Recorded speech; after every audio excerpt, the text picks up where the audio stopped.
All right, Brad, heading to a new season. Now 40 years old, heading to a new year for you, man. I think right now it's interesting because there's a lot of stars around sports that are playing longer. I mean, guys like LeBron James at 40 are still really, really good. You're still really, really, really good. So, what is the key for you that's allowed you to continue to have your career still last this long and this well? I think, for me, I've always looked at age as just a number, right? I've had fellow teammates that have played into their 40s, and obviously when I was younger and saw how they looked after themselves physically and mentally, what it takes to stay sharp, and most importantly to have that competitiveness.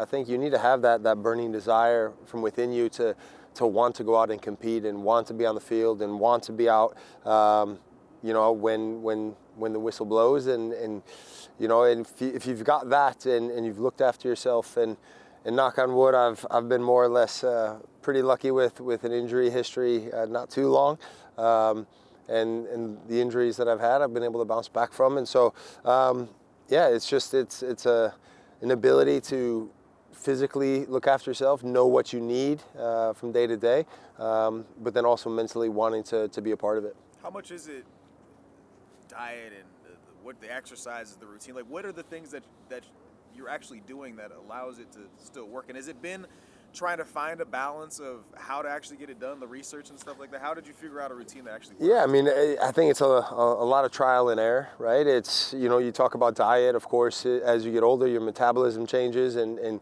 I can't eat the same things that I used to maybe when I was 21, and so if I was to do that, my body wouldn't bounce back as quick as it once did, and so consciously you have to be thinking about what you're fueling your body with, what you're putting in your body, and just doing little things, whether it's work in the gym, work with the physios, the trainers to make sure, whether it's prevention, whether it's post-training kind of making sure that you're doing the ice baths and all these things that all the research and all the experts tell you about.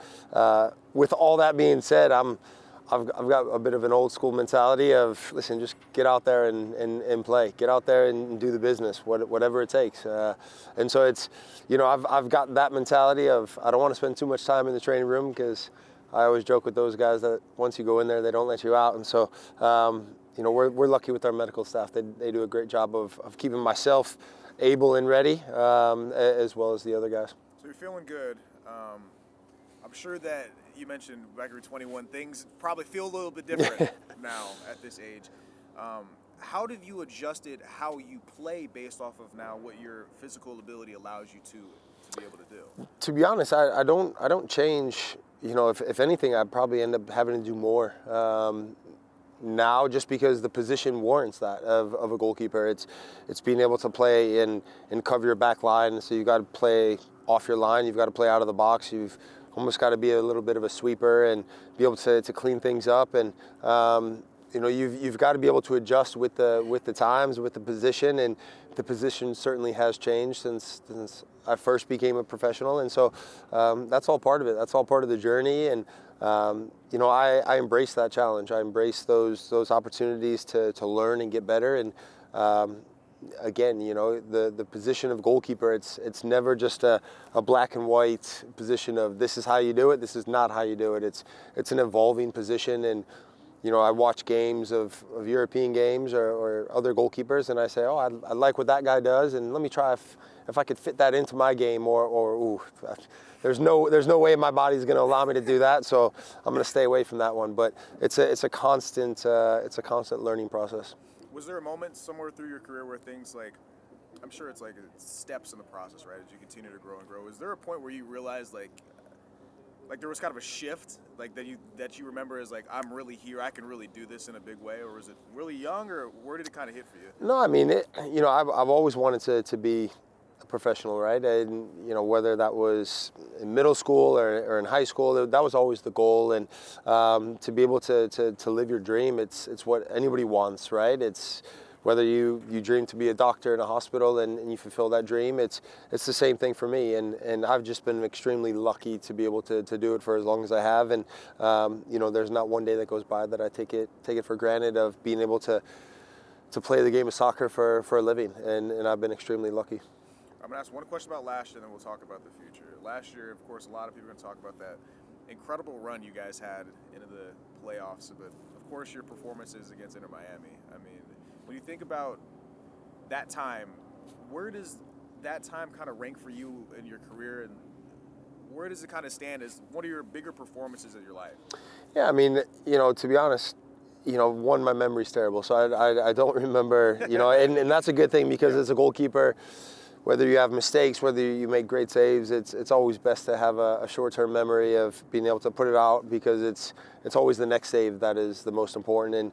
And obviously in that series, it was a difficult year for us collectively, and then to be able to get into the playoffs on the last day, to then go to Montreal, advance, to go into the Miami series.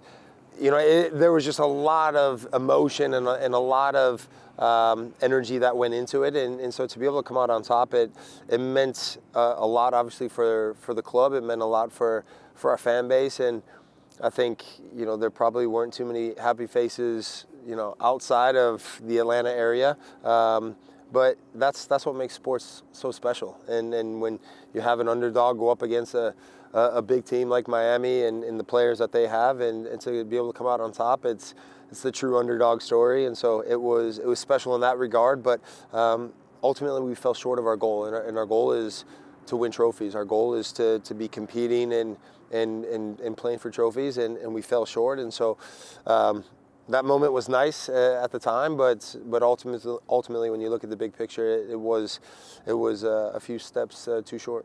Of course, a lot of changes during this off season. What was it like watching all the different changes, both from up top but also as part of this roster? And how have you kind of adjusted, having seen what this club has looked like throughout the years? Is it different? How do you kind of adjust to it?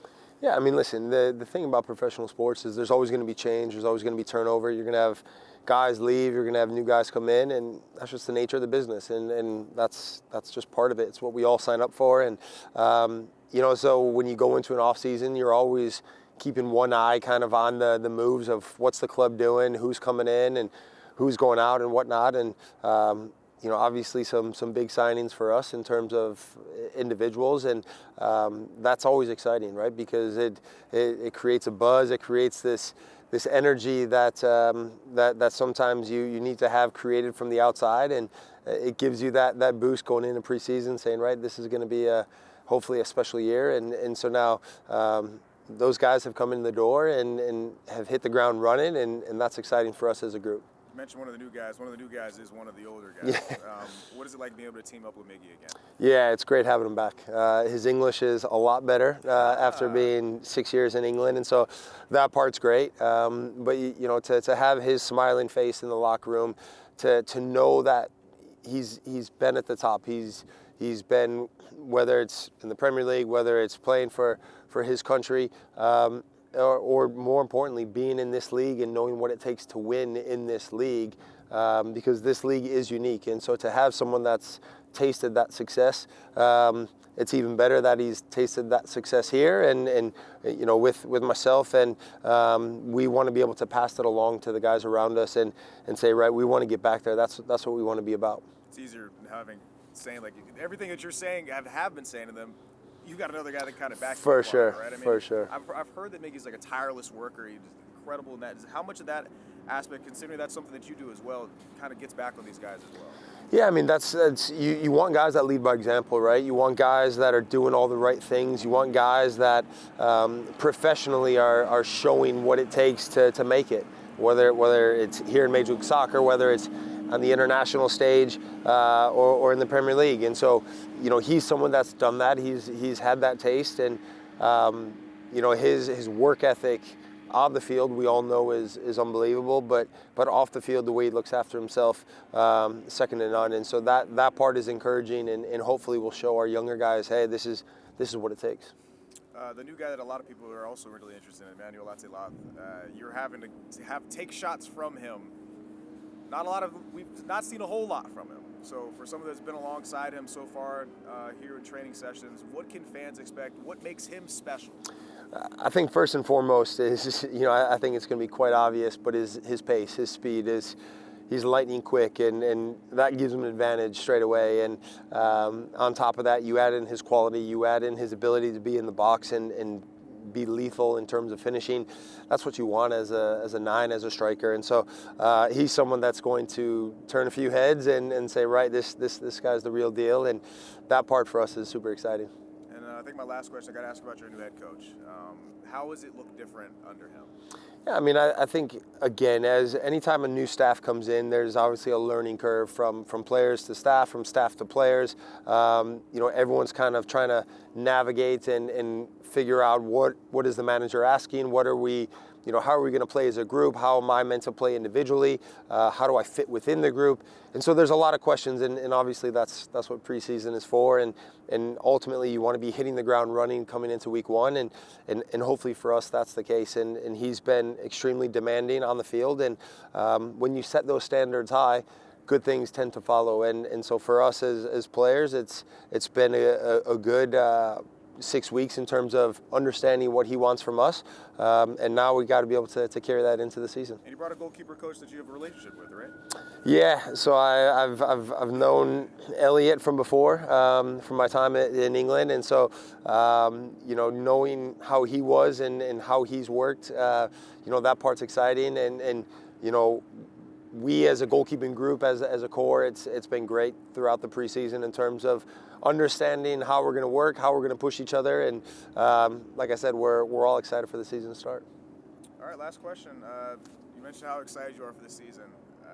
What are the expectations? I feel like are probably the same always, but do you feel like you guys can get to that point this season? Why does this season feel special to help try and get this club back to where fans and this entire league thinks that you guys should be at? Yeah, I mean, I think it's exciting because obviously, as you mentioned, the players that you bring in, right, the signings, the monetary figure that comes with these guys, but more so than that is the buzz within the locker room, the buzz within the club, and when you have that, it creates an exciting atmosphere, and rightfully so, right? It's part of our responsibility now to be able to go out there, perform week in and week out, and if we can do that and be consistent over the entirety of the season, then that gives us a extremely good opportunity to go into the playoffs and do something special. And I've always said Atlanta United is a club that needs to be competing for trophies. We want to be competing for trophies. And when you see the moves that we've made throughout the offseason, it's right. It's all about saying, hey, right, we've now gone in and done that to put pieces in place to hopefully allow us to be successful on the field, and that's what we want to go ahead and do that now. It's going to be super exciting. Brad, thank you so much for your time, man. Absolutely, pleasure.